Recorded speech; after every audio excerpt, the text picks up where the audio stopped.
As enthusiasts, we all love and admire the KTM 390 Duke for the kind of performance, handling and features it offers. It's fair to say that if you're looking for outright thrills, that's the motorcycle to have. But having said that, I also have to mention that the KTM does suffer from an image problem. And that's because it has got a loud styling, orange paintwork, and it has a typical boy racer image which has made it rather popular for all the wrong reasons among the masses. So what do you do if you want the same levels of performance but you also want to fly under the radar? Well, say hello to the all-new Husqvarna Svartpilen 401.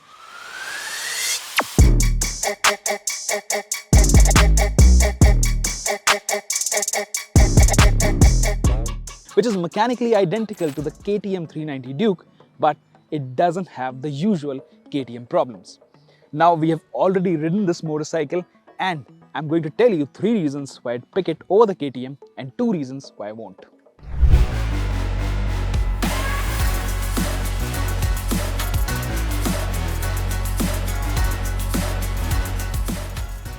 Now the first reason why I'd pick it over the KTM is its subtle and classy design. It looks understated, but it doesn't look boring for sure. Now as compared to the KTM, which is all about sharp lines and loud paintwork, well, this is polar opposite in that regard. So if you're someone with mature taste, you'll definitely prefer this understated look of the Husqvarna. Now first things first, of course, in terms of dimensions, it is of the same size as the KTM because they share the same platform. So the wheelbase is identical at 1354 millimeters. So in terms of length, they're identical. But this definitely feels more stubby, more compact because it is more tightly packaged for sure. Now again, it shares all its cycle parts with the KTM apart from this rear subframe. So that's different on this motorcycle. Other than that, everything is identical to the KTM. And I have to say that it has got an X factor of its own because Husqvarna as a brand, it is relatively new. We haven't seen much of their motorcycles. Of course, they launched in 2020 with the Svartpilen and with Pilen 250. But this time, this is the first time that the 401 has come to India. And this is the time they've got the size right because those motorcycles, the 250s, they were quite small and they looked like mini bikes for sure. But this, the size, the proportions, everything looked perfect on this motorcycle. I'm also a fan of the front end because it has got a very stubby, beefy design up at front. It has got this large round headlamp which is full LED. It comes with projectors as well, and the suspension is also quite beefy. It has got that same KTM suspension, 43 mm WP suspension. The braking hardware is also the same. What's different here though is the wheels and the tires. Now this gets spoke wheels, of course. There are no alloy wheels on option, but I think these definitely add to the overall aesthetic appeal of the Svartpilen. Now the tires are also Pirelli Scorpion STRs. So these are dual purpose tires and they also look quite beefy, and it adds to the overall appeal of this motorcycle. And it definitely makes the motorcycle looks more complete. It definitely gives it a roadster, a scrambler sort of vibe. That's what Husqvarna is saying, that this is not a roadster. It is more on the scrambler side and definitely looks that way. Now the other thing is the tank. It is 13.5 liters in capacity, so it is quite big, but it is very nicely designed, and I think the overall fit and finish on this motorcycle is also amazing. The only thing that I don't quite like is perhaps the rear section, especially with this grab rail, and it feels a little boxy. It feels like it's been chopped off abruptly. But yeah, that's the only odd angle to this motorcycle.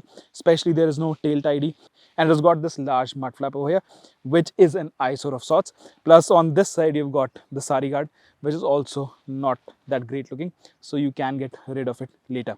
But overall, I have to say, in terms of X factor, it definitely stands out.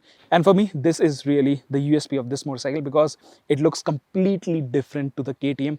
And I think for someone like myself who wants that performance but who doesn't want that loud paintwork, that KTM styling, and who doesn't want to be associated with the KTM's boy racer image, I think this is the solution. Now reason number 2 why I'd pick it over the KTM is the fact that it's largely the same motorcycle, in the sense it's virtually identical on the mechanical front, and that is also the case when you ride this motorcycle. The riding experience is also largely unchanged. Now let me start with the engine. It is the same 399cc single cylinder liquid cooled engine, produces the same amount of horsepower, that is around 45 bhp, and the same torque as well, which is 39 newton meters. So it's identical on that front. The weight difference between the two motorcycles is just 3 kilograms. This is 171 kilograms, while the KTM 390 is 168 kilograms. So even in terms of that, it is more or less similar.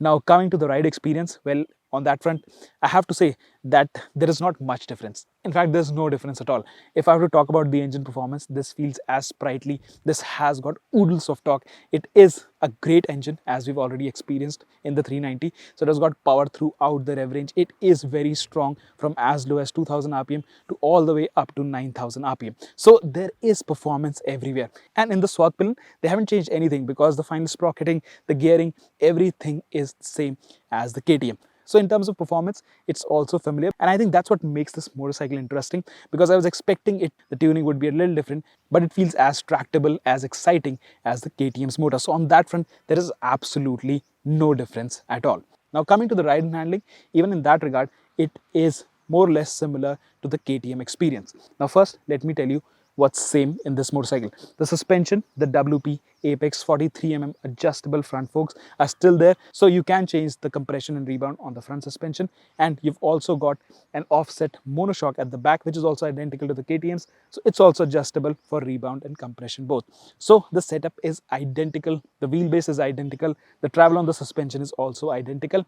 The only difference is the wheels and tires. So this one gets these Pirelli Scorpion STR tires and spoke wheels, of course, but the tire size is identical on both the motorcycles. Now out on the road, when you're riding it on tarmac, well, there is a bit of difference, and I think that has something to do with the tires, because these are not out and out performance tires, these are not road tires per se. So when you're leaning the motorcycle over, you do feel at full tilt, you don't really get the confidence or the feedback that you'd expect on a chassis that's this capable. So that's the prime difference between the KTM and this, because the KTM feels planted throughout, but this initially, when I got on the motorcycle, it didn't feel natural, especially when I was leaning over. I was thinking the tires were sort of limiting factor. So that's the difference. But once you warm up the tires, once you have confidence in the front end, you can feel that this motorcycle feels more or less the same as the KTM. Now I still have to say that the KTM will feel sharper than this. We didn't ride the KTM back to back with this motorcycle, but I do think the KTM has something extra up its sleeve, because especially when you're riding on road, especially in twisty sections, I think the KTM will be slightly more fun, and I'd say slightly more planted, and it will inspire more confidence in the rider. Now, in terms of outright performance, there is not much difference. There's also a very quick motorcycle, so it can do 0 to 60 in 2.9 seconds. That's what Husqvarna claims. And it has a 0 to 100 time of 6.3 seconds, and it has a top speed of 149. That's a true speed that's rated. That's not speedo indicate. And it feels quite comfortable doing that sort of speeds, because today we got to ride it at high speeds also, above 100, and it was quite comfy doing that. The only problem, just like the KTM, is that it's not a refined motor. No single cylinder big capacity engines are refined. So around 6000 and 7000 RPM is when the vibrations start creeping in. And if you are doing constant speed and you are in 4th or 5th gear, let's say you're stuck around 7000 to 9000 RPM, you will feel the foot pegs are buzzing, and that buzz can get annoying at times. But the ideal thing to do at that point in time is that you upshift, because there's no point to be holding onto a gear, onto a lower gear. So that's the quick fix that I found. And the other thing is that like the KTM, it also gets a quick shifter, and it is brilliant to use. It is very seamless. We've been using it on the road, and there is not once that I found any glitch with that system. So even on that front, the gearbox is quite good. And again, last but not least, the brakes, they're also phenomenal, because this motorcycle, it has the same hardware as the KTM. So the brakes have really strong bite, and it always inspires more confidence in the rider. So you can really pick up speed quickly, because you know that there is a very potent braking system with this motorcycle. So overall, I have to say that initially I was expecting the Svartpilen to be a little softer. It won't have that sort of feel like the KTM, but I think 90% of the time you'll have the same sort of riding experience because of that engine, because the chassis is similar, the suspension is fully adjustable, so you can change it, fiddle around with it, so you can make it really hard or really soft depending on what you want to do. So I think in that regard, it feels more or less the same. So for me, that's not a compromise at all, because I think you get all what you get in the KTM with the Svartpilen in terms of ride and handling and performance.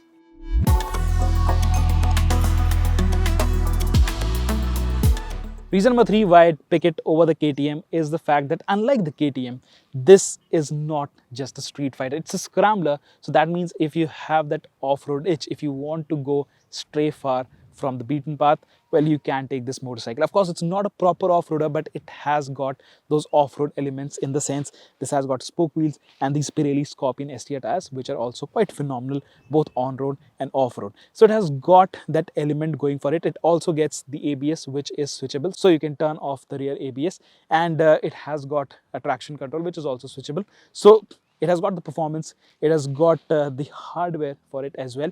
Of course, the suspension travel is not that much, but the rear suspension has around 160 millimeters of travel, which is more than the Triumph Scrambler 400X, by the way. So in that regard, it does feel a little capable when you're taking it off-road also. And I thought the suspension, even though we didn't fiddle with the stock setting, it was quite supple and I could go with small bumps and boulders very easily. So it's quite supple, quite absorbent, and I think I quite kind of enjoyed doing that light off-roading with this motorcycle.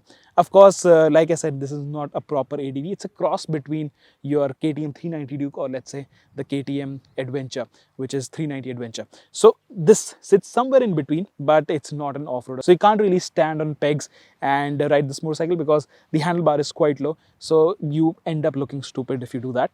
But yeah, occasionally if you want to ride it off-road, it is a great motorcycle. And I think that element, that is that fun element on this motorcycle, which is in addition to what it already offers.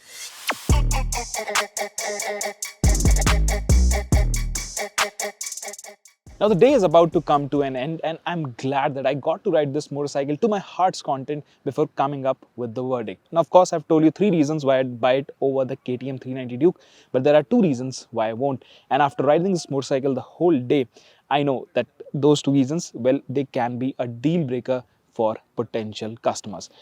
Now, the first thing is that this motorcycle doesn't get all the electronics that are offered with the KTM 390 Duke. Now, it does get switchable traction control, switchable ABS, but they're not lean sensitive like in the KTM. The other thing is there are no riding modes, and it also doesn't get launch control. So, you know, in that regard, in terms of electronics, it's not quite a complete package like the KTM. And of course, the difference between the two bikes is around 18,000 rupees. So it is very close. So I would have expected this motorcycle to get a little more features. For me personally, that's not a deal breaker. But what's not so nice is that these features, as in the riding modes and probably other features as well, they are going to be offered in the global spec version, but they're not offered in India. So like I said, for some customers, this might be a deal breaker.